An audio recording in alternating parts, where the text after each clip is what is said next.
Acá tengo dos preguntas que se pueden unificar, aunque están formuladas desde ángulos diferentes. Grecia Rubí dice lo siguiente: ¿por qué el pueblo argentino sigue aguantando a Milei? ¿Por qué no lo rajamos a patadas con casi un 60% de pobreza, baja de salarios, ajuste tarifazo y todo lo que está haciendo? Es muy frecuente esta inquietud. Con otro ángulo, el tema lo recoge Fernando de Cava, que dice lo siguiente: les pongo el siguiente postulado. La burguesía argentina no se estará disparando en los pies al avalar semejante ajustazo contra la clase obrera. Porque, por ejemplo, ya mismo los trabajadores no van a poder viajar por el tarifazo del transporte. Entonces, ¿quién va a producir? Considero que las masas hambriadas van a dar una respuesta. Y señala de que van a surgir coordinadoras y luchas, etc. Este es el gran tema del momento. Saludo este tipo de cuestiones para que nosotros digamos, yo diga nuestro pensamiento. Nosotros llegamos a esta situación política no en el marco de un ascenso de la clase obrera. Llegamos a esta situación política en el marco de un retroceso social. La pobreza siempre estuvo creciendo bajo el gobierno kirchnerista, indudablemente, y además en un proceso de reflujo político, porque como la clase obrera existe, vive y tiene que enfrentar situaciones, ha habido luchas en distintos lugares, pero no un movimiento de conjunto. Eso significa que hay un reflujo político.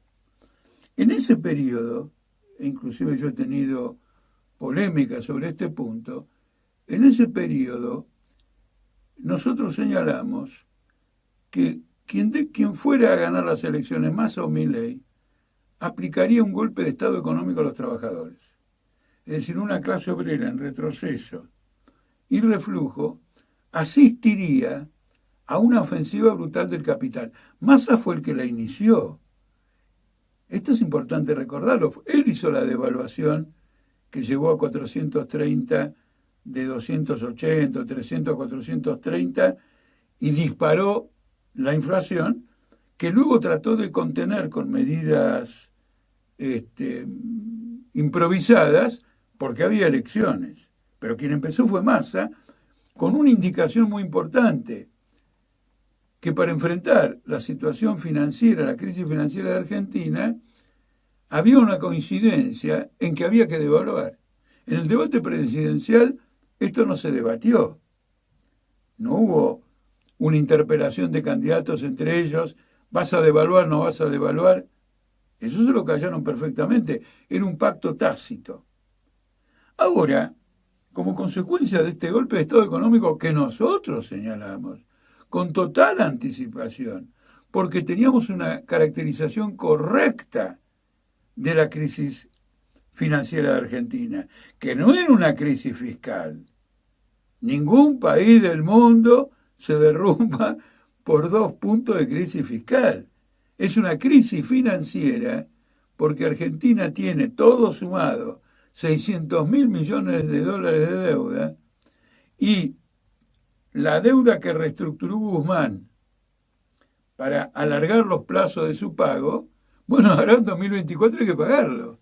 Empiezan a vencer los intereses, hay que pagarlos, y empieza a vencer también la amortización en cuotas del capital. Entonces es una crisis financiera que la disimulan como una supuesta crisis fiscal. Entonces han tomado medidas absolutamente, incluso diría irracionales, porque se pretende, con dinero del Estado, con dinero del Tesoro, rescatar al Banco Central. Y el dinero del Tesoro, para esta gente, solo crece si a los jubilados no se les paga.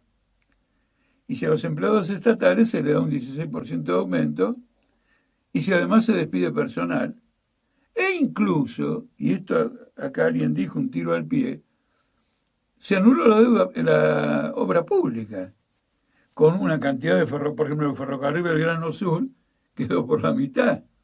Una ruta que lleva por Marcos Paz a La Plata, que está cerca de terminar, quedó completamente paralizada. Eso es un costo económico fenomenal. ¿Y por qué todo esto? Para acumular un superávit que permita pagarle por la crisis financiera a los acreedores internacionales y nacionales. Y una gran deuda, enorme deuda, equivalente a 40.000 millones de dólares del Banco Central con los bancos, Milei la está transfiriendo al Tesoro. Antes la tenía que pagar el Banco Central esa deuda. Ahora la tienen que pagar los contribuyentes con mayores impuestos o con una caída de salarios, prestaciones sociales, jubilatorias, etcétera, absolutamente brutal. Entonces, este golpe de Estado económico reperfila la situación, modifica completamente el escenario y plantea, frente a la envergadura del ataque a las masas, la perspectiva de que las masas se reposicionen y comiencen una lucha dando por terminado el periodo de reflujo político. Y lo que estamos viendo en estos meses, 2-3 meses, de algún modo lo confirma. No digo que de algún modo, discúlpenme, son muletillas que hay al hablar, lo confirma.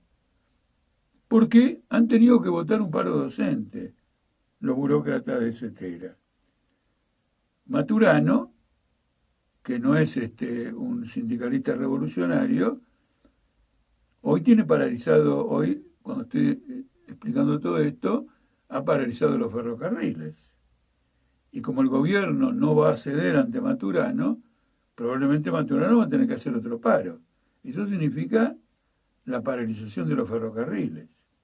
El estorbo que la burocracia sindical significa para eso, ¿en qué está probado? En que la fraternidad hace un paro completamente justo, con reivindicación clara, queremos la recomposición de todo lo que hemos perdido. La unión ferroviaria, no. Un ala de la burocracia sindical está preocupada porque que pueda terminar el periodo de reflujo político de la clase obrera. Y este es el escenario que estamos viviendo ahora, lo cual ¿qué quiere decir? Que la crisis económica ha penetrado en todos los poros sociales, ha socavado los acuerdos o compromisos políticos de burocracia con el Estado, por ejemplo, cierta inercia en algunos sectores de las masas, porque los docentes, por ejemplo, se venían movilizando, acuérdense, en Jujuy, acuérdense en Salta, en Santa Cruz, más o menos en forma sistemática. La crisis va penetrando en toda la estructura social y es donde lo que dice Grecia Rubí vale.